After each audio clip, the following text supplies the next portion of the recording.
New Thought Media Network. We are a global broadcast network of positive music, media, and entertainment, inspiring humanity's evolution along the journey of enlightenment and creating a world of love, peace, empowerment, and prosperity for all. New Thought Media Network. Positively inspiring.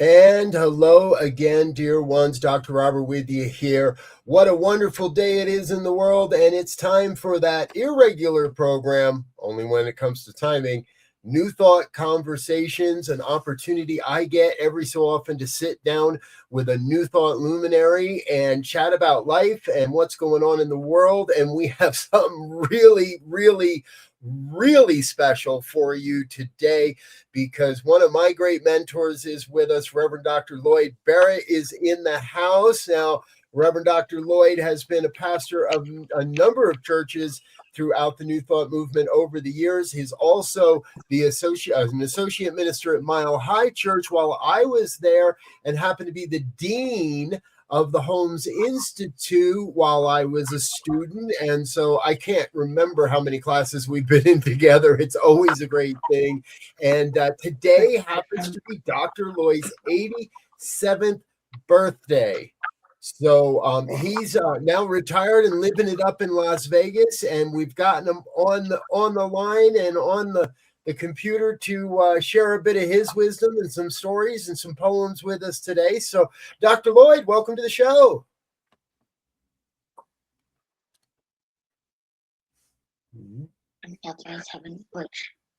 Hello. There we are. Now we've got you. Hello, Reverend Robert. It's a joy to be with you today. It's a blessing, a joy, and I'm ecstatic about just being with you and sharing. And this moment is magnificent, somewhat humorous. It's like the comedian who said, if I knew I was going to live this long, which is 87 for me at this today, he said, I would have taken better care of myself. Yes.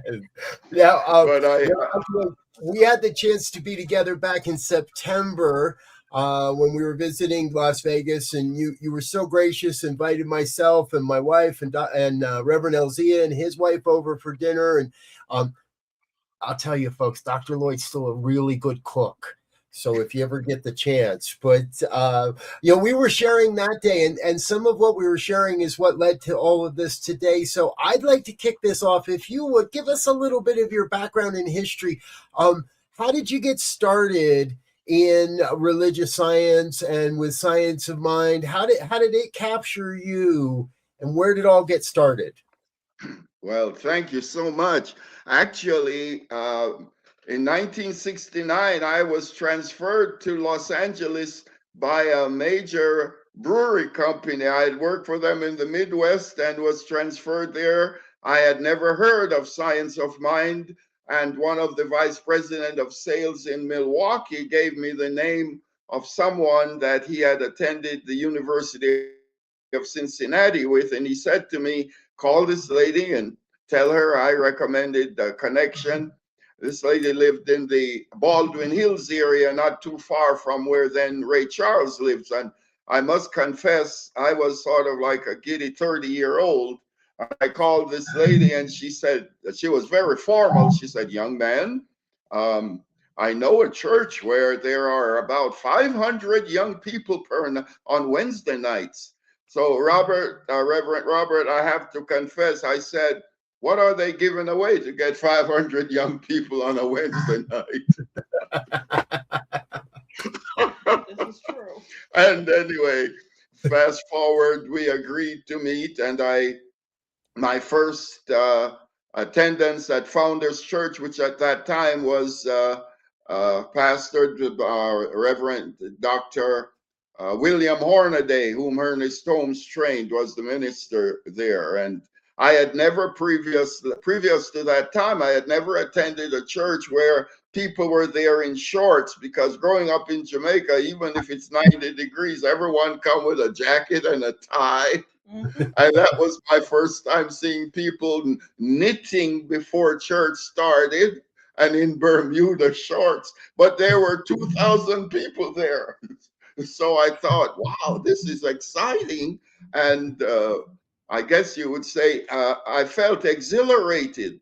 And then the message was so positive, where the focus was on your mind is creative. So that was my introduction. And I never missed a Sunday or Tuesday unless it was traveling. So really, that's my introduction to a science of mind.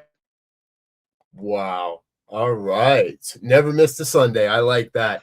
So how long did it take before you start getting into classes or taking practitioner training or deciding, hey, I think I might want to make a ministry out of this for myself? Well, it took me quite a while before I took classes. I went to several workshops. For example, I would like to make a reference to one. One workshop I went to on a Saturday morning was about 1,000 people, facilitated by the late Dr. Norman Cousins, who was on the medical staff at UCLA. So he and Dr. Hornaday facilitated this workshop. And one of the things they did among the 1,000 people present, they randomly took blood pressure readings. And then they did soft music, deep breathing, affirmative prayer, and then took the blood pressure readings again.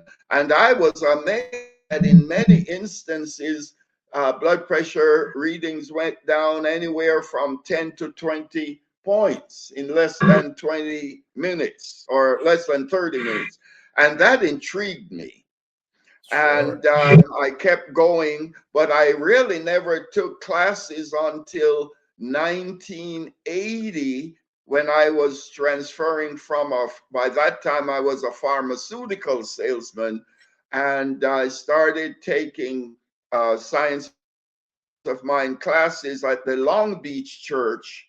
I was interested in this thought by Dr. Holmes that said, if you look at beauty long enough, you become more beautiful. And I equated that with the thought that said, we are chemists in the laboratory of the mind. What shall we produce? So fast forward, I started teaching in Compton, and I took the thought that if you look at beauty long enough, and I wanted to see if I could get results from that.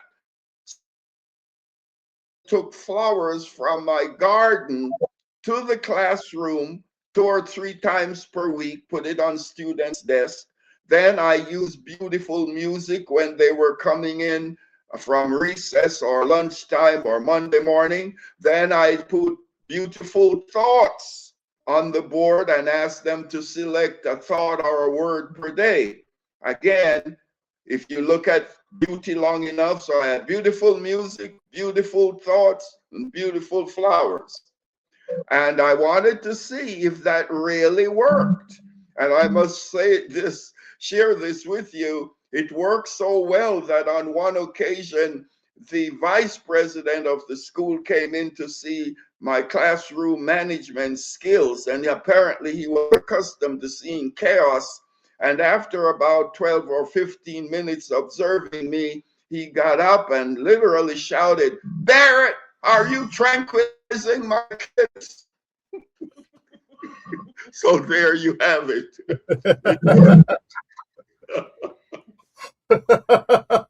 Oh, Dr. Lloyd, I tell you, over all the years that we've studied together, you still come up with stories I don't know that I've heard, and I love them each and every time because you have a very rich history of serving. And I think it might have been you where I first got this. No matter what's going on, it always comes back to the people, and it always comes back to the people that we're here to serve. And now I can't imagine you tranquilizing a whole classroom of kids, so I know it wasn't that.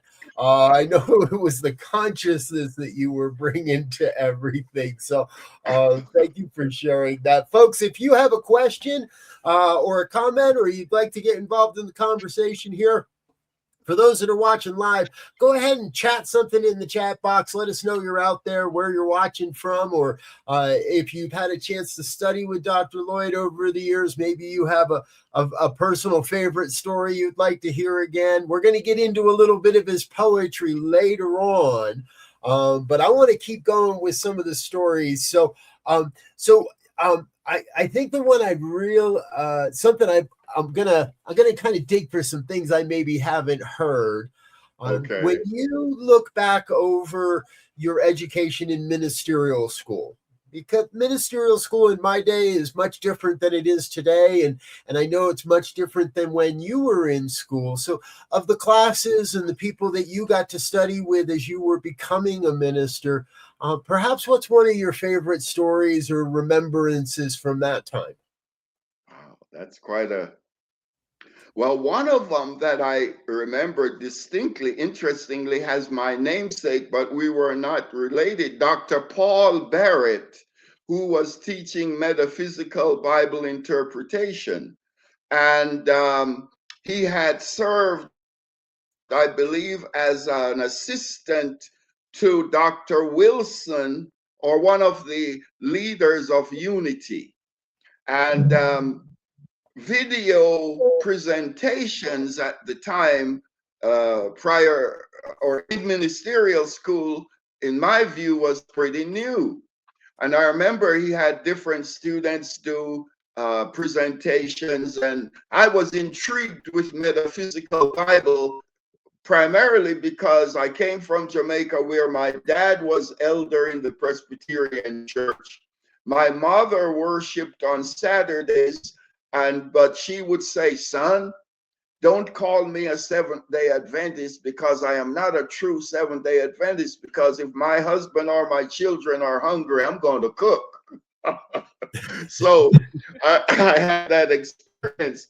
But anyway, combining that, my dad a Presbyterian, my mom worshiped on Saturdays, then my grandmothers were very committed Baptists, and then my uncles were evangelical. So I had all of these in my, I guess you would say, my religious multiplied basket, so to speak.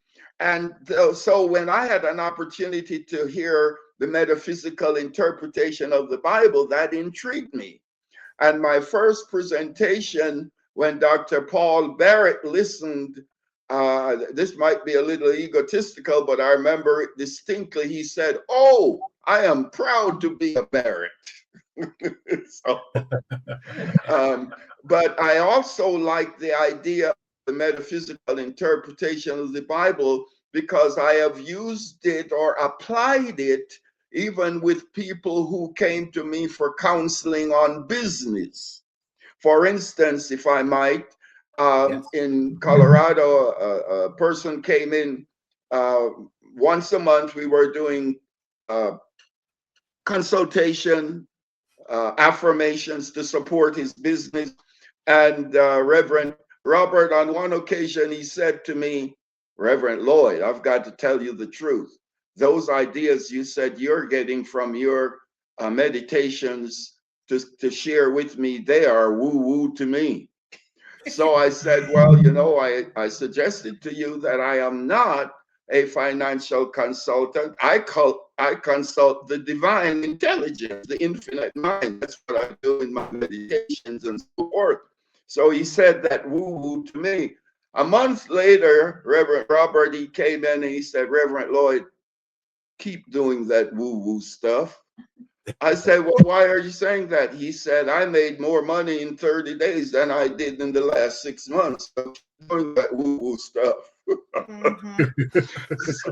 So there you have it. Yeah, absolutely. I'll take a couple doses of that woo-woo stuff over here too. Might as well, right? Thank you.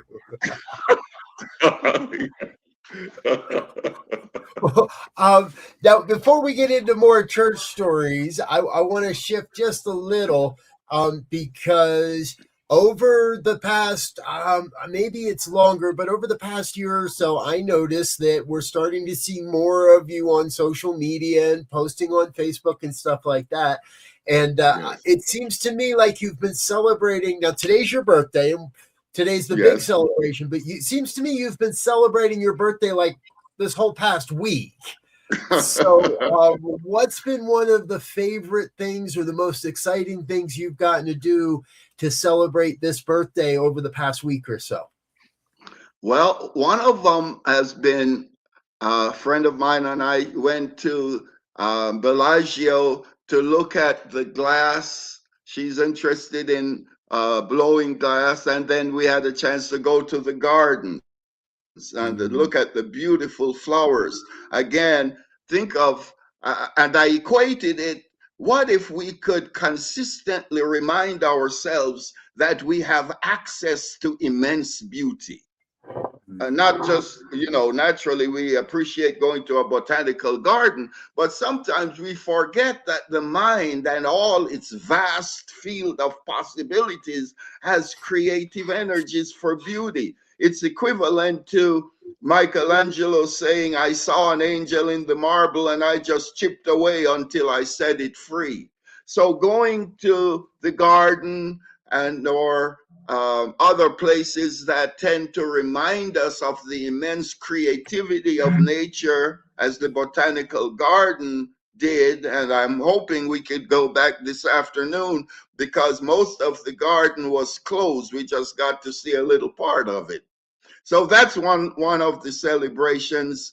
And one of the reasons I thought of starting the celebration early, Reverend Robert, is that life is really a celebration, even with all its challenges. It's like a journey, just because there is a detour on the journey doesn't mean the journey ended. You've got to, you've got to keep finding ways to reposition our thinking or re-strategizing or creating new affirmations, but creating new ways. One way I was guided to remind myself is our consciousness is our passport. Because our consciousness takes us to different ways and different experiences than even a blueprint can take us to. So in a way, our consciousness is our blueprint because it guides us on our journey. It takes us to that experience where Walt Whitman says, I am larger, better than I thought. I did not know I held so much goodness. And it's not egotistical. We have goodness and possibilities that we are not alerting ourselves that we have access to. And we do. I hasten to share this.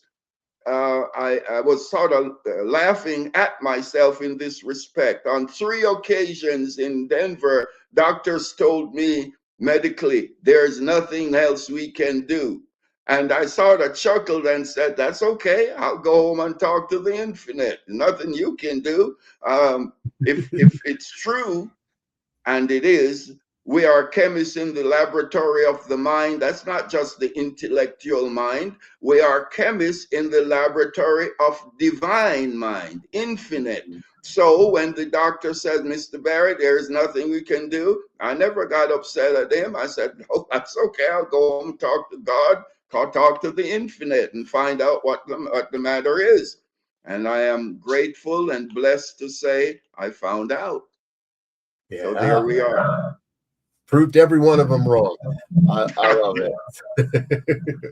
Folks, if you're just tuning in and you're wondering what you've stumbled into here today, this is one of those wonderful conversations I get to have on occasion. Today, we are celebrating 87 years on the planet with Reverend Dr. Lloyd Barrett. He's currently living in Las Vegas. And, Dr. Lloyd, when we were in the green room before all this got started today, you and I were sharing a little bit, and you were talking about, and I think this is so important in today's world, because with everything that's going on politically, socially, economically, environmentally, all over the place, one of the things that's most important is staying at that level of the desired consciousness, of the consciousness we wish to hold.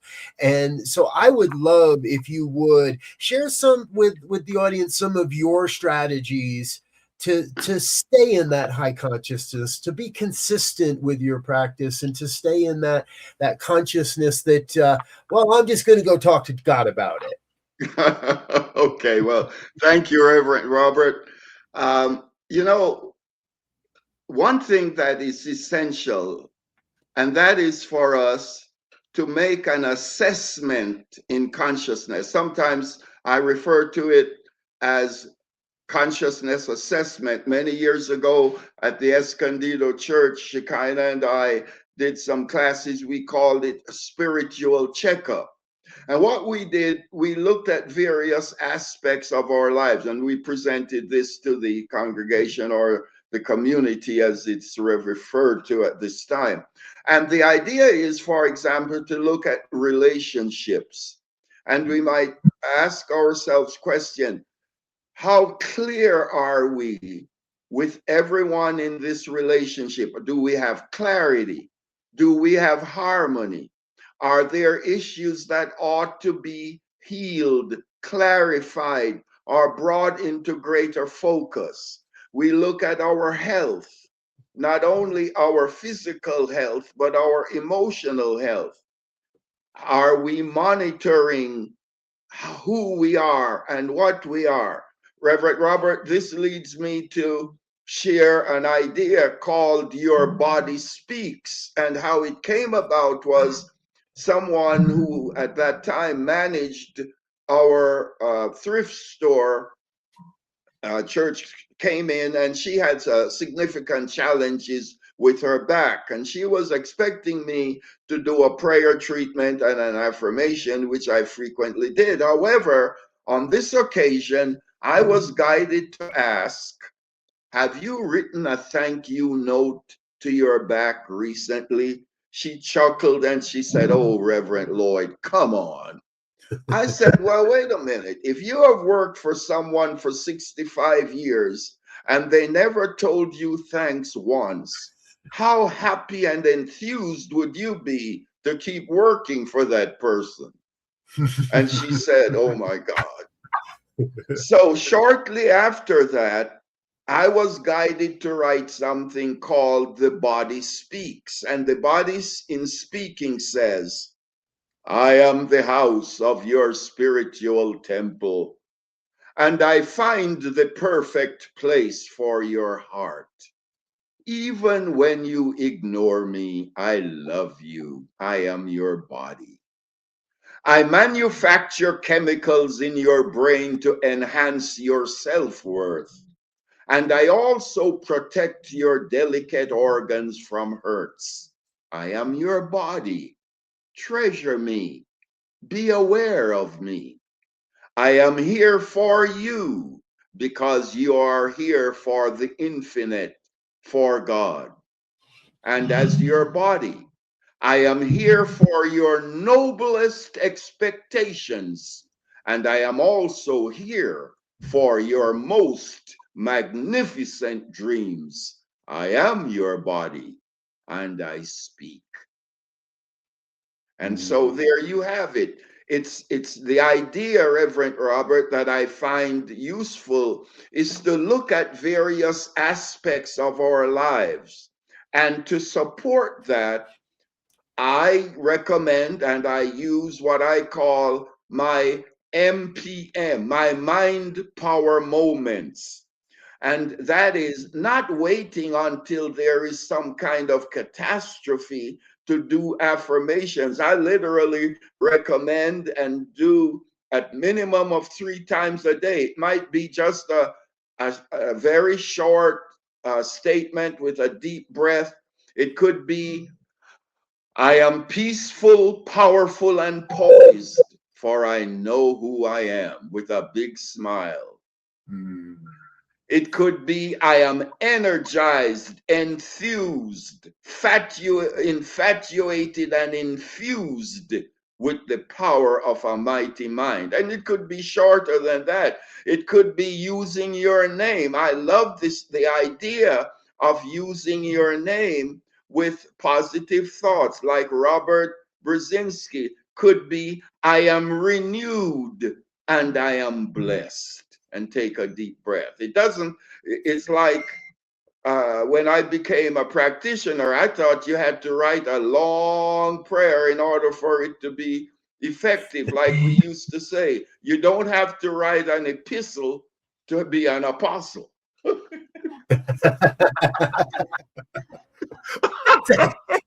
I want you to say that one again so everybody really hears that one. You do not have to write an epistle to be an effective apostle. Beautiful.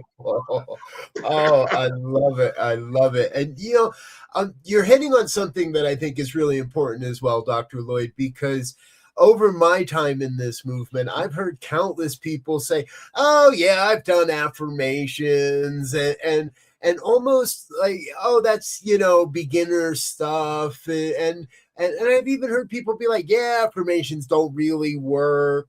But what I'm hearing, and what I believe you're sharing, is it's more in our commitment to staying true to the consciousness and keeping those alive in us, keeping those alive over years and years and years and years and decades, even, to have them be effective. Do you have any favorite affirmations that you like to share with people? Yes, well, what you just shared, this story that I'm going to share documents it. This past Sunday, I had a visit from a young man that was a part of my first church in El Centro in 1989. Wow. Okay. And his mother came with him. Perhaps you met him in Unity Village for the Ernest Holmes Archives. That was the first time I had seen him since 1989. Well, the story supporting that visit was, I saw these 2 young men in church, in my first church in 1989, with no adult accompanying them. And I said to them, I'm so grateful you're here, but who brought you? And humorously, although they didn't appear to be humored initially, but I thought it was, they said, my daddy told us to look in the yellow pages and pick out a church, and we picked this one out. So I laughed, and then I thought, wow, how can I support them? So I was guided to write something called the Champion's Prayer. And a brief comment regarding, in that prayer, this I wrote, I am marching to the beats of success. My steps are aligned to my good and my goals. I am always marching happily, purposefully, and intently. And there is more, but here is the thing. I gave that to those 2 young men in 1989. Reverend Robert, they told, one of them, who now lives in St. Louis, told me he still has it on his refrigerator and he's given it to his 3 children. So Yeah. that's a long time from 1989. And then in 2009, while I was at Mile High, I received an email from someone in New York that said, "Dear Mr. Barrett, I heard you are now Reverend Barrett. I was in your 5th grade class in Watts, and I remembered you never gave up on us. You always told us we were winners." And she went on to say, "I have come a long way from Watts. I am now the supervisor of the front office staff at Columbia Hospital." So those positive thoughts are not just some intellectual statements that are said without regards to the power of the creative mind. It's equivalent to Ernest Holmes' essay, "Your Spiritual Bank Account." Affirmative thoughts are deposits in the bank of the mind, and we cannot withdraw anything other than what we have deposited. And there we have it. And there, and there we have it. Exactly. Yes. And you share with us examples that are so important that we do not realize the profound effect we may have on people.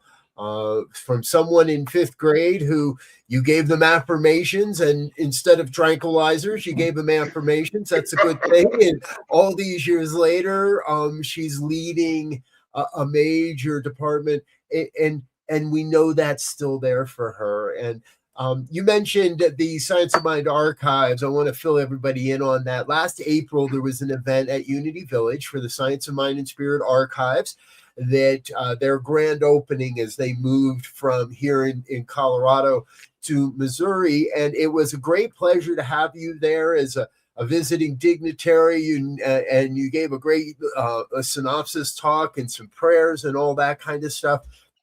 But that was also the first chance I had to meet that young man that you spoke of, and he was so it felt like he was looking upon one of his boyhood heroes.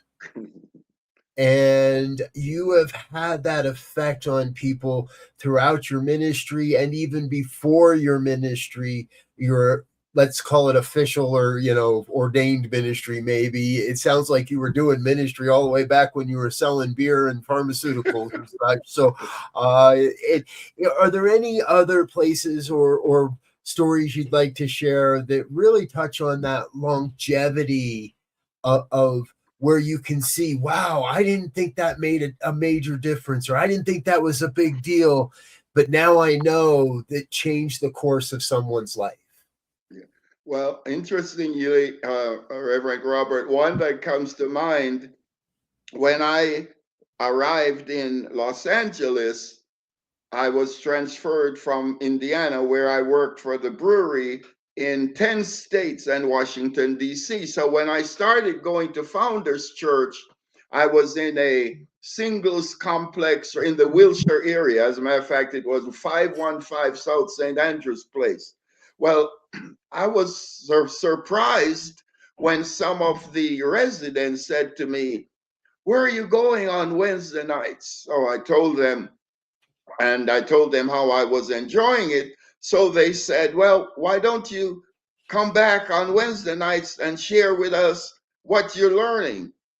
Do you know that for quite a while, every Wednesday night after going to hear Dr. Hornaday, about 6 to 10 people in the complex, they would wait, and I come back to share what Dr. Hornaday said. At the time, of course, I had no idea I would be working towards being a practitioner and then ultimately a minister. With regards to continued application of the teachings, there are so many ways. One area that I have seen real practicality is in the area of healing. Here's an example.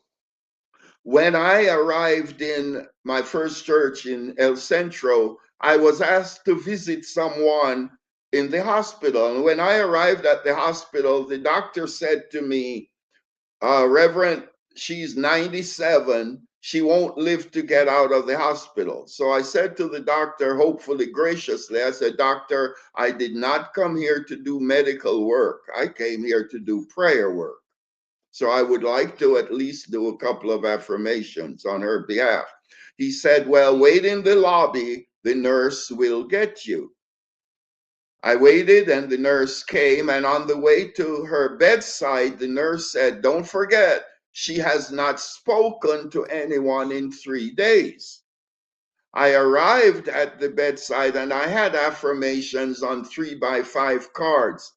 I read the first 2 cards, and when I started reading the 3rd card, the lady opened her eyes and said, my mind is rich. My whole body is rich. So I said to the nurse, man, may I borrow your pencil? Because she sounds better than my affirmations on the cards.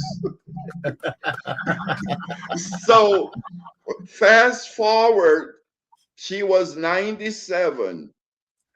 She lived in a little town nearby called Holtville. At one time, Holtville was referred to as the carrot capital of the world. It's that whole area, Imperial Valley, was significant agricultural area. Fast forward, Shekinah and I did her memorial in Lancaster, California, when she was 106. From 97. So I do believe in doctors, but of course, like in many, when you saw me in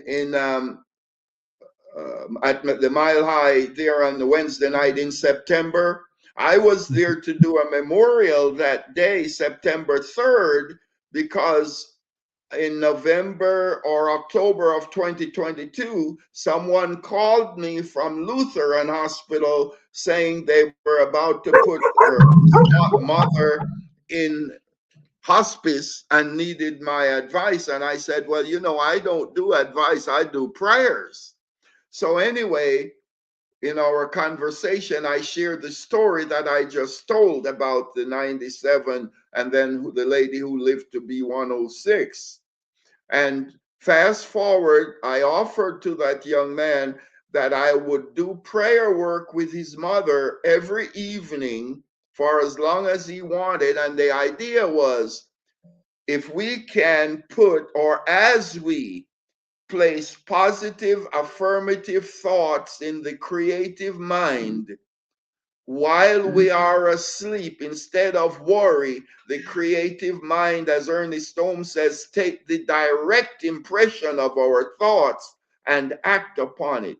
And so from October 2022, that lady transitioned in 2025. And that's one of the reasons I was in Colorado in September to do her memorial. She lived at least 2 years beyond what the doctors thought. So that's a field where I believe science of mind is quite applicable and we get results. Yes. Amen. I believe I've shared this with you before, that I've often considered the science of mind as the fountain of youth. None of us look as old as we really are. You don't look a day over 72, to be honest. So right, yeah, it's like, and to go from 97 to 106, or whether it's 2 years or 3 years or 10 years, we each have the power within us to, and we just need to kind of get the reminder sometimes. And it sounds like you've done a great job at reminding people that we do not have to be bound by the conditions of the body temple of our own life. And it kind of makes me wonder, do you like have a number in your head of how much longer you really want to hang around? Like, are you shooting for 120 or 115, or do you have a number in that regard? if you look at it chronologically, my mom transitioned in 2021 at age 99. Okay. And she was not ill. She was ill like in April and she transitioned in July. And she had my niece call all of us 2 months with my mother saying, call all my children and tell them I'm ready to leave now. So she it's like she had her plans. I very likely are going to be around quite a while, Reverend Robert. I feel as one of my favorite biblical thought is, I am as strong now as in the days when Moses sent me. Yeah. And another one is, which I use quite frequently for myself. For by thee I have run through a troop, and by my God I have leaped over a wall. And I believe that many of the breakthroughs that I've had, it's like leaping over walls. And may I say, in a way, humorously, but true, I have leaped over many walls without having any bruises. So, I love it. Beautiful. Good, good, good, good. I'm going to take that to mean we've got at least another 20 plus years of Dr. Lloydisms to look forward to, and poems, because folks, if you didn't know and you're just tuning in, we're celebrating Reverend Dr. Lloyd's 87th birthday today. And it seems to me you haven't exactly slowed down all that much, because when I was in school, you would constantly be giving us poems and reciting your own poem and your poetry and stuff. And as we were in the green room today talking, you shared that you've got one you want to share specifically with us today. I think you said the title of it is "Your Best Is Yet to Come." Is that correct? yes, your best is yet to be. Yes. Perfect. And Well, and the last few lines, I think, summarizes to a great degree, or it brings into focus some of how we might examine our lives. Because many times, for instance, we have goals, we have desires, we have intentions, we have aspirations, and many times we begin on a path, and for whatever reason, we feel maybe it's sabotaged, or maybe we have lost interest. And yet it's equivalent to the thought that the universe gave me some time ago that says the journey has not lost the spark, although the path seems long. In other words, we started on the journey. We might call it a vision, we might call it an intention, a goal, a desire. And for whatever reason, it got short circuited. So, in a poetic form, what the universe gave me was this, or is this: have you in haste recanted all your dreams, banished your hopes, or rekindled any old fears? Oh, be patient. The beauty of your dreams still lie to be revealed. Your answer comes. Your best is yet to be. I believe it's essential for us to remind ourselves that our best is yet to be. Recognizing that the universe is always creating, recognizing that we have the capacity to affirm the highest truth for ourselves as consistently as we so desire. And I might add, keep this in mind, a thought by Dr. Ernest Holmes that is relevant to this conversation. He said, we do not have to convince ourselves of what other people think. We only need to convince ourselves of what we think. So, with that, I invite us to convince ourselves that we are chemists in the laboratory of the divine, that the vault of infinite goodness is open, and our responsibility, whenever we are ready, is to enter the vault. But please remember, it's important to make deposits, positive, enriching, enlightening deposits in the vault of the mind, so that we can go in to make the necessary deductions when the time comes.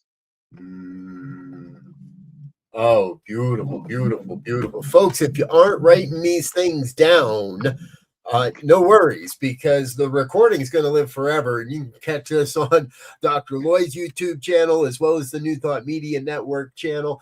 And we want to encourage you, please go to YouTube, and we'll make sure we put some links in the chat box or in the description of this program, and subscribe to Dr. Lloyd's YouTube channel, because I know that you're working with some folks that are working to support you in bringing out more live video, short video clips, and other snippets.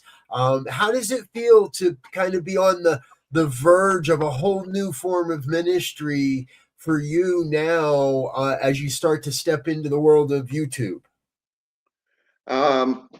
I go to a thought by Dr. Holmes again, where he said, a new light is coming into the world. We are on the borderland of great discoveries. So I am on the borderland of great discoveries, and I authentically believe that, and I'm trusting that it'll be great discoveries for all of us. There is so much to learn. I have to share this with you, Reverend Robert. Someone said to me, Reverend Lloyd, now that you're retired, this was some time ago, what are your plans? So I said, I plan to study. So this person said, oh my God, if Reverend Lloyd plans to study, what am I going to do? so, so I reminded him that there are so many possibilities to grow, to learn, to discover. The mind is, as I believe it's Christian D. Larson, I believe, an early metaphysician, who had the strategy when he would present to people, he would say, abundance, and they would shout, limitless. Continued growth, limitless. Financial prosperity, limitless.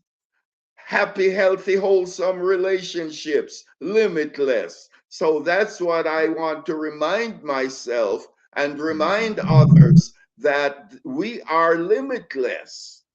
The universe in its infinity is really limitless. Yeah, I love it. Well, I'll tell you that if you're still studying, I'm ready to sign up for the class that you're going to teach about what you're learning. Because whatever it is that you're studying, I want some of that too. So, folks, we are sharing that link across the bottom of your screen there. Please do head on over to YouTube, subscribe to Dr. Lloyd's channel, and give him some of that love and attention, so we can build his station and his channel. You've heard us say it here on New Thought Media Network.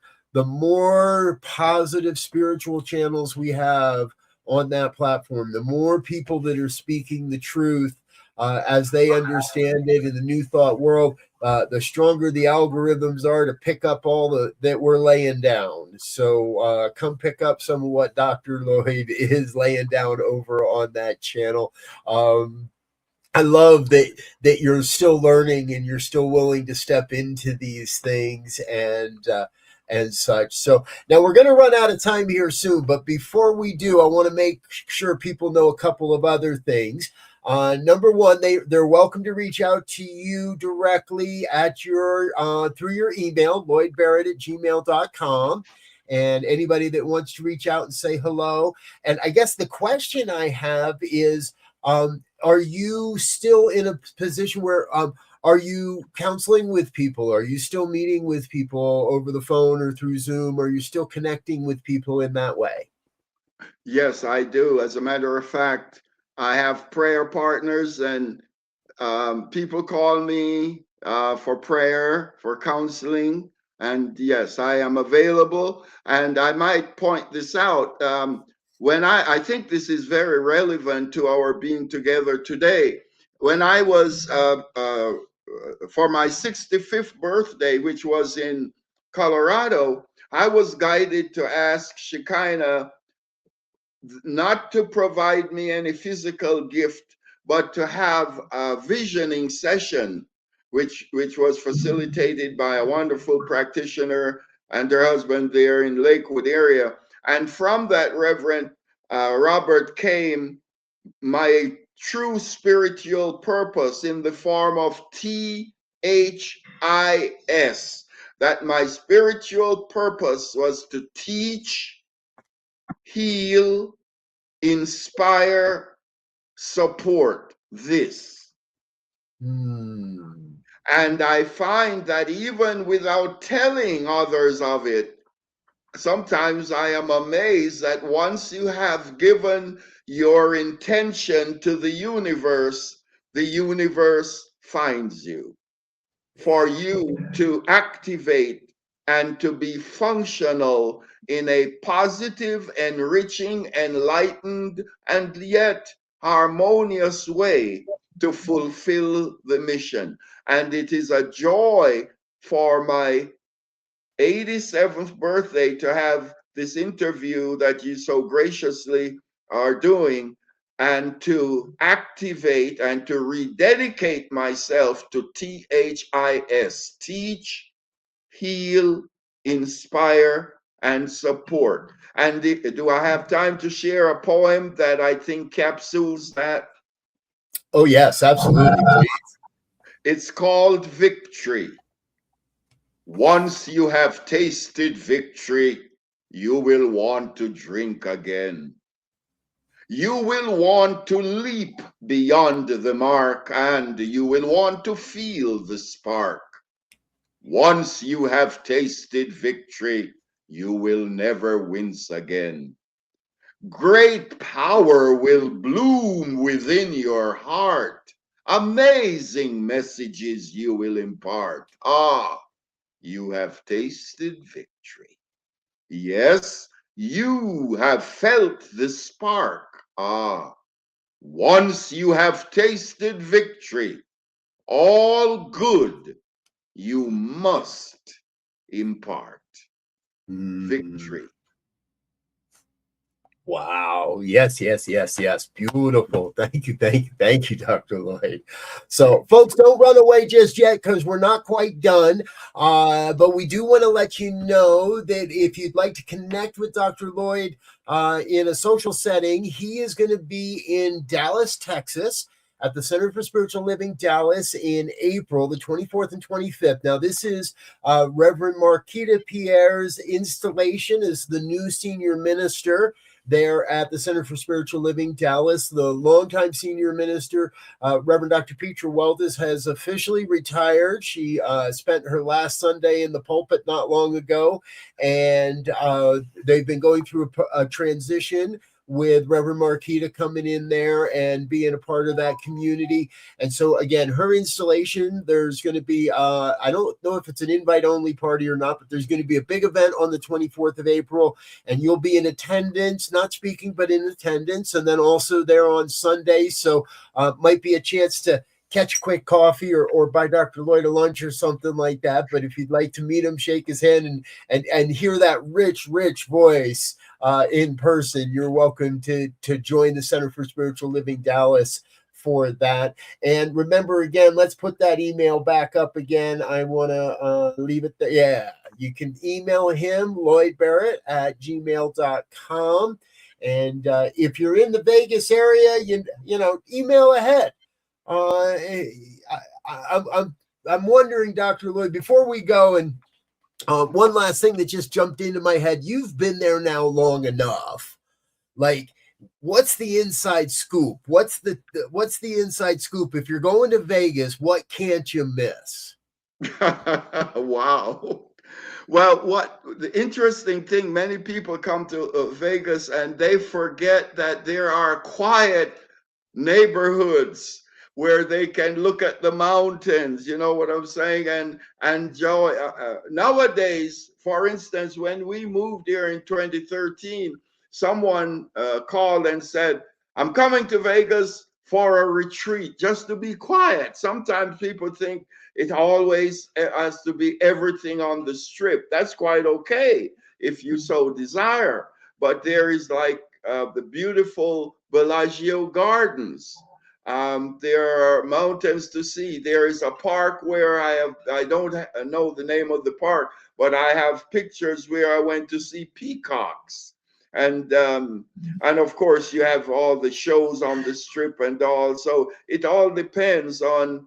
I might point out that I have some benefactors from Colorado who I spend time with in meditation and prayer for 4 or 5 days in December at the Marriott Grand Chateau. There are a lot, and it's a beautiful place with no casinos, but a wonderful place. So I think what I'm recommending, Reverend Robert, is to remind ourselves that our consciousness is our passport. And in a humorous way, I say to myself, Lloyd, no one has ever left their consciousness at the airport. They always carry it with them wherever they are. So Well, I know how easy it is to leave your money at the airport in Las Vegas, but I agree with you. You can't leave your consciousness there. I'm going to write that one down and save that one. There we go. So, folks, we have just about run out of time. So I want to say personally, Dr. Lloyd, thank you so much for taking the time to be with us here today. We put a bunch of effort into the back room, into the back office to make all this happen and get the scheduling right and make sure that you had the support there you needed to make this happen. And I trust it's been as much fun for you as it has been for me. Tremendous. It's a great joy and much gratitude to you. And thanks to all the support I have had from you, from my right on the spot person here, Janice, and of course from Laura, your wife, and it's a joy. Yes, it's a team effort, folks, for sure. There's no way we could make it happen without all the folks in the background. So Janice there in Las Vegas and my dearly beloved Laura, thank you both for being a part of putting this all together. We're going to get out of here for now, folks. But again, I want to say thank you for being a part of what we're doing here on the New Thought Media Network. Until next time. We want to wish you peace and richest blessings. Bye now. Thank you.